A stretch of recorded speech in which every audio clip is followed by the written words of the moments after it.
Welcome to Man Does Tech, where I solve the problems you didn't even know you had.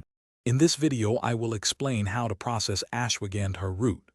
First, carefully harvest mature roots, ensuring they are healthy and free from damage. Next, thoroughly clean the roots under running water to remove all soil and debris. Finally, trim away any small, fibrous rootlets or damaged sections, preparing them for the next stage of processing. Once cleaned, it's time to dry the roots.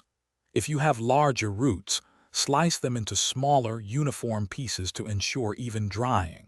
Spread the root pieces in a single layer on a clean surface in a well-ventilated area, away from direct sunlight.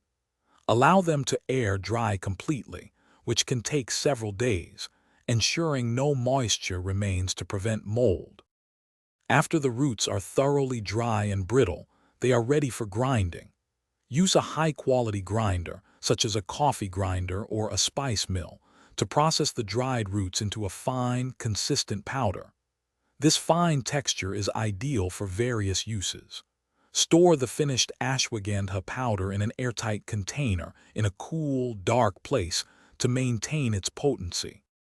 The processed ashwagandha powder is now ready for use. Many people incorporate it into their daily routine by adding it to smoothies, teas, or warm milk. It is a popular ingredient in traditional wellness practices.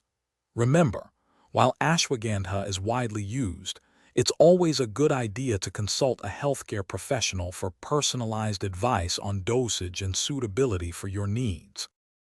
Thanks for watching. If you found this helpful, don't forget to like and subscribe.